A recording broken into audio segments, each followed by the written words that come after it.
Es un placer intervenir hoy en esta facultad. Ahora, como profesora de la misma, tuve la oportunidad de participar en este entorno en distintas etapas de mi trayectoria, pero esta es la primera vez que participo como miembro de la institución que acoge este seminario. Así que para mí es muy importante hoy esta presentación. Vengo a compartir hoy mi estudio sobre el papel de la interpretación de enlace en la atención a víctimas de violencia de género y sexual. Pues permítame comenzar con una idea sencilla pero fundamental. No hay acceso a la justicia si no hay comunicación, no hay comprensión. Y en contextos multilingües asimétricos, es decir, donde todos los interlocutores tienen pues, diferencias en lo que es en posición, el poder, el acceso al entendimiento, a la comprensión, no hay comprensión sin una mediación lingüística de calidad. En el ámbito de la atención a las víctimas de violencia sexual, esta afirmación adquiere una dimensión especialmente importante desde un punto de vista pragmático. No estamos ante un problema meramente técnico, sino que además estamos ante una cuestión que afecta directamente al ejercicio de derechos fundamentales, a la dignidad de las personas y a la integridad de sus relatos.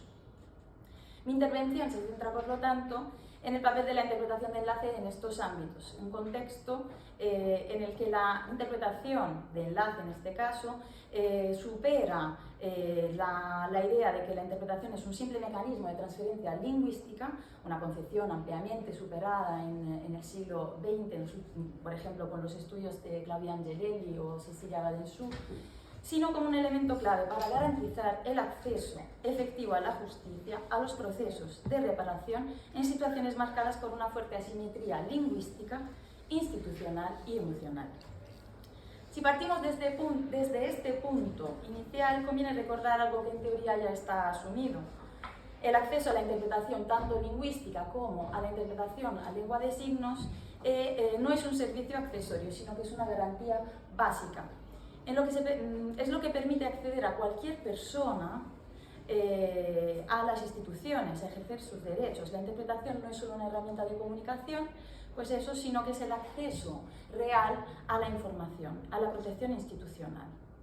Y para que esto se realice, la mediación lingüística no solo tiene que existir, sino que también tiene que funcionar. Ahora bien, aquí es donde empieza el problema y de aquí parte mi estudio. Este derecho está reconocido y el hecho de que este derecho esté reconocido no significa que esté garantizado en condiciones adecuadas, o por lo menos no siempre lo está.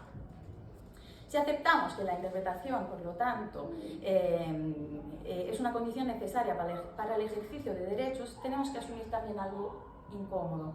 El problema no es la ausencia de derecho, sino la ausencia de garantías reales sobre su calidad.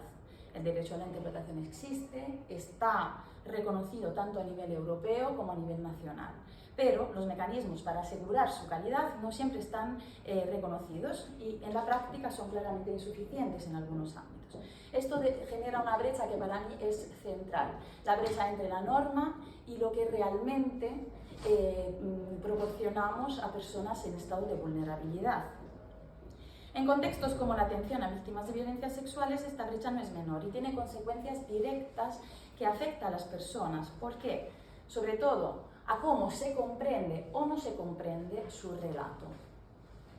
Para estructurar brevemente esta intervención la separaré en 4 bloques. En la primera hablaré un poco del marco legal, centrándome en el derecho a la interpretación. En segundo lugar, abordaré la relevancia específica de la interpretación en la Ley Orgánica 10 de 2022 de Garantía Integral de la Libertad Sexual, comúnmente conocida como la Ley del solo sí es sí.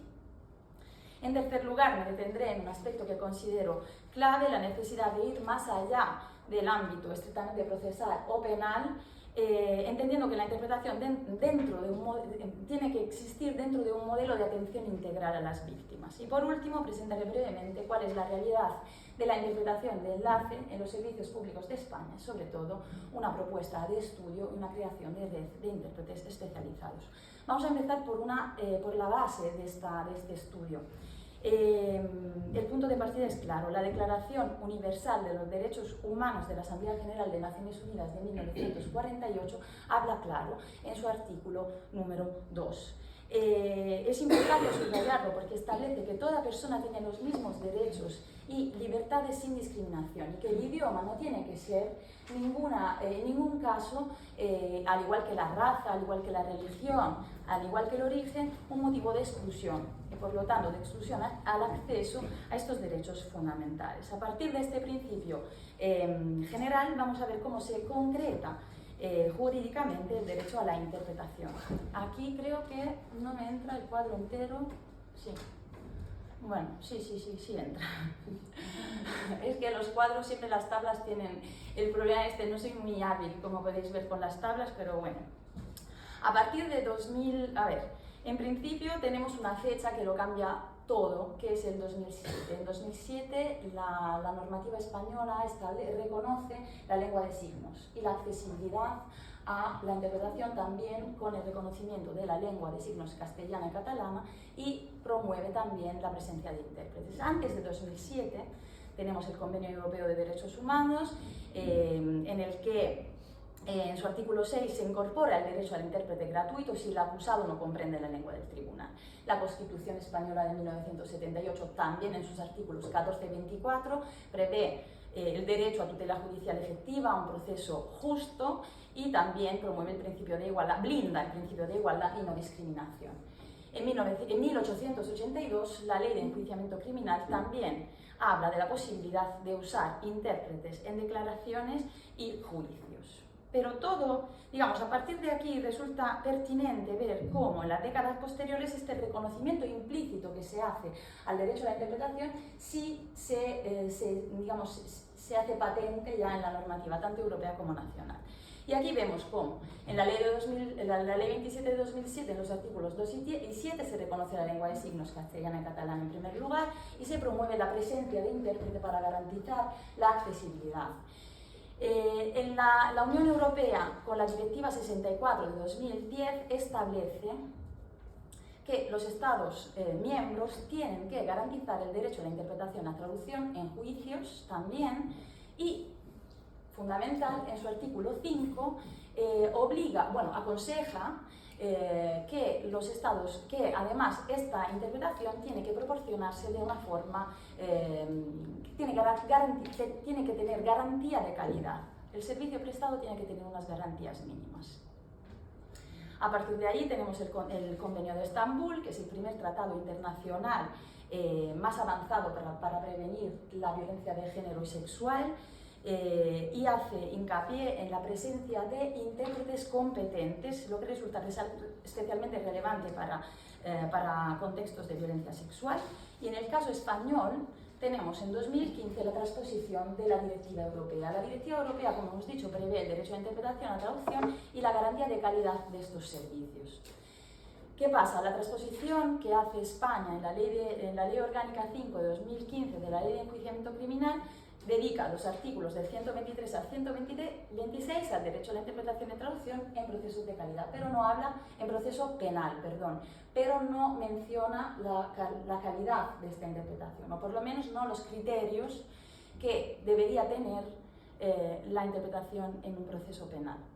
Además, la ley 4 de 2025 del Estatuto de la Víctima también, en el artículo 4 y 9, blinda el derecho a entender y a ser entendida. En una interpretación en el proceso penal se deja de lado otra vez la calidad. La ley del proceso administrativo común, es decir, la ley que prevé en sus artículos 13 y 53 que la comunicación con la administración tiene que ser accesible. Esto a través de una interpretación o interpretación de lengua de signos. Y, finalmente, en el caso que nos interesa a nosotros, la Ley Orgánica 10 de 2026, es decir, la ley del solo sí es sí, en sus artículos 3, 33 y 35, habla de una protección integral a las víctimas de violencia sexual accesible y comprensible. Pero tampoco menciona la calidad de la interpretación. Entonces, ¿qué ocurre con la garantía de la interpretación? Que solo la normativa europea habla claramente de esta calidad, más allá del artículo 2 y 3, que establece el derecho eficaz y efectivo a la traducción e interpretación en el ámbito penal, y habla en el artículo 5 de esta calidad.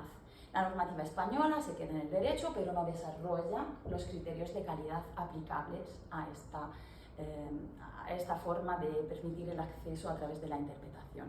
Las reformas introducidas en 2015, tanto la Ley de Enjuiciamiento Criminal como el Estatuto de la Víctima, no mencionan, por lo tanto, la garantía de calidad. Ahora dejamos el plano estrictamente normativo para centrarnos en la comunicación. ¿Cuál es el problema que encapsula este tipo de interpretación? En primer lugar, el relato de una víctima de violencia sexual está marcado por el trauma. El lenguaje del trauma es un lenguaje completamente diferente o, bueno, específico. Está marcado por, no suele ser ni lineal ni estable.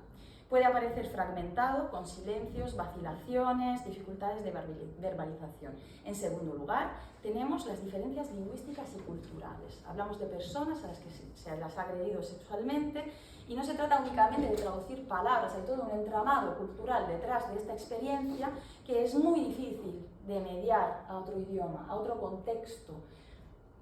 Y hablamos de situaciones, por lo tanto, referencias culturales que no siempre son equivalentes en español. Y en tercer lugar, tenemos la complejidad institucional, es decir, la integración tiene lugar en contextos altamente estructurados, con asimetrías claras de poder, de conocimiento y de control de la situación.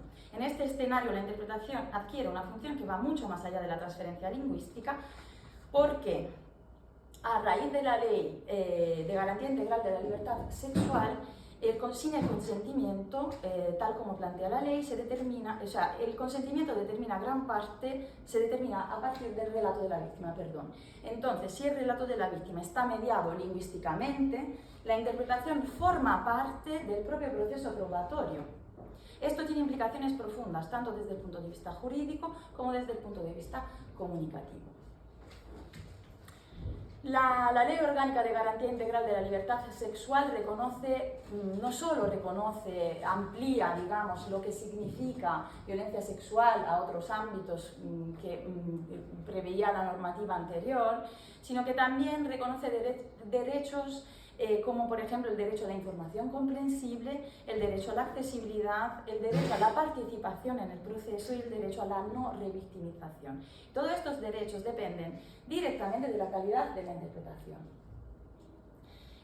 La accesibilidad lingüística, por lo tanto, deja de ser un aspecto secundario para convertirse en una condición estructural del sistema. Además, es importante señalar que el contacto de las víctimas con las instituciones a raíz de esta ley se amplía. Ya no se trata de atender obligatoriamente a las víctimas en estancias policiales, en atención de urgencias o, por ejemplo, en ámbitos del 016, por ejemplo, el Servicio de Atención de Urgencia del Estado para víctimas de acoso y violencia sexual, sino que también se amplía a otro ámbito. A otros ámbitos como los servicios sociales, la atención sanitaria, la asesoría institucional y el apoyo psicológico. Y sin embargo, la realidad en estos ámbitos de la interpretación del servicio que se presta está mucho menos regulado que aquel que interviene en el ámbito penal. Ahora vamos a ver brevemente los artículos que nos interesan a nosotros de la Ley Orgánica 10 de 2022 en relación con la traducción e interpretación. En primer lugar tenemos el artículo 33. La ley establece que las víctimas deben recibir información clara, accesible y comprensible sobre sus derechos, servicios disponibles y medidas de protección. En segundo lugar tenemos el artículo 35, es decir, la víctima tiene derecho a recibir una asistencia integral especializada y dicha asistencia, así lo recita el artículo, debe ser accesible y comprensible. En contextos multilingües esto significa que los servicios deben proporcionar mediación lingüística adecuada. Y, por último, el artículo 3 amplía el concepto de violencias. Esto significa que la ley define las violencias de forma más amplia, incluye agresiones, acoso, trata. La violencia digital, por ejemplo, contextos nuevos para nosotros como intérpretes, implica que muchos servicios públicos tienen que entrar en contacto con las víctimas y que las instituciones tienen la obligación de atender de forma accesible a las víctimas en estos contextos nuevos. Pues la realidad en España ahora mismo de la traducción e interpretación en los servicios públicos es que la interpretación como servicio se suele externalizar. Por obvias razones, el Estado, en general las instituciones no se pueden hacer cargo de tener intérpretes especializados en plantilla, entonces bueno, pues hay una licitación, la empresa externa procura a los intérpretes. Pero las consecuencias frecuentes es que los intérpretes tienen una formación desigual, premian sobre todo el coste, se entiende al recorte. Yo misma, en mi experiencia profesional desde hace 20 años, he recibido ofertas de trabajo por 8 euros la hora, que me parecen absolutamente vergonzoso, no tanto por el desprecio que se tiene a nuestra profesión, sino por el desprecio que se puede tener al resultado de la interpretación y las implicaciones que esto puede tener en algunos ámbitos, y poca especialización en ámbitos sensibles o prácticamente ninguno. Sin embargo, pues el hecho de que la norma no acredite la calidad ni el tipo de cualificación que tienen que tener los intérpretes en este ámbito es una manera de no garantizar la homogeneidad de la calidad de la interpretación. Es decir, se reconoce el derecho, pero no se articulan plenamente los mecanismos necesarios para garantizar su ejercicio en condiciones adecuadas. Tampoco existe un sistema de colegiación obligatoria que regule el acceso a la profesión. Pues esto.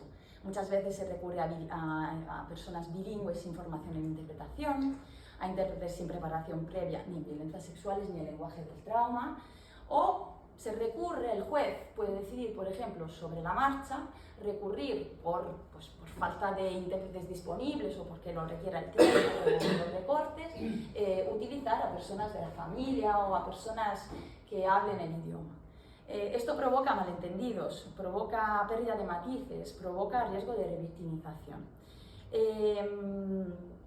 Pues el hecho de que en la directiva europea se hiciera hincapié en que los Estados miembros tuvieran que crear un registro oficial y que en la transposición efectiva en España de la ley de todas, de la ley de enjuiciamiento criminal de 2025, o sea, de la reforma de esta ley, de la ley del Estatuto de la Víctima tampoco, ni tampoco finalmente se garantiza la calidad en la ley del solo sí es sí, no existe una homogeneidad ni en los requerimientos de formación ni en la calidad del servicio que se vaya a prestar. Hoy en día en España no existe un registro único, completo y plenamente operativo de intérpretes de conferencias, ni de intérpretes de los servicios. Hay registros, hay asociaciones que hacen una labor encomiable en homogeneizar estándares, en intentar dignificar la profesión, etcétera, etcétera, pero no existe un registro colegiado único, con carácter regulador obligatorio. De hecho, si consultamos la página web de European Justice, se explica exactamente este problema. En España hay una falta de requisitos de formación estandarizados, una ausencia de registro nacional de intérpretes cualificados, hay criterios heterogéneos en la selección y en la contratación y, sobre todo, esto se achaca, digamos, a la externalización frecuente del servicio. Como resultado, el acceso a la interpretación profesional especializada no siempre está garantizado. Para ir cerrando, la conclusión es clara. Existe un derecho a la interpretación, pero no existen mecanismos claros para garantizar su calidad en los contextos donde más se necesita. Y esto nos obliga a replantear el papel del intérprete en estos ámbitos. El intérprete no es un mero transmisor neutral de información, sino que es un agente que interviene en la construcción del discurso y en la regulación de la interacción, sobre todo en ámbitos multilingües, asimétricos como pueden ser aquellos donde se atiende a víctimas extranjeras de violencia sexual. La calidad de la interpretación no es una cuestión técnica, sino que es una condición estructural de que el sistema de justicia funcione de manera equitativa. En contextos como el que nos ocupa es también una condición para preservar la dignidad del relato de las víctimas, evitar que el propio proceso institucional se convierta en una forma más de violencia. Por ello, desde la academia proponemos avanzar hacia una formación específica en interpretación de enlace en contextos de alta vulnerabilidad, como son los entornos multilingües en la atención a víctimas de violencia sexual. Esta formación debe contemplar no solo la capacitación lingüística del intérprete, por supuesto, la técnica, etcétera, etcétera, también la calidad de la formación que recibe el personal especializado, jurídico, sanitario, psicológico, en materia de comunicación mediada, porque sí se les proporciona este tipo de formación, pero no está regulado de ninguna manera, Así como la formación que el mismo personal jurídico, sanitario, psicológico nos tramita a nosotros los intérpretes cuando vamos a mediar en estas situaciones. En definitiva, se trata de garantizar que la mediación lingüística no sea un punto débil de este sistema, sino un elemento que contribuya activamente a su equidad. Muchas gracias. Muchas gracias. Bueno, espero que guarden las preguntas para el final, que yo creo que tenemos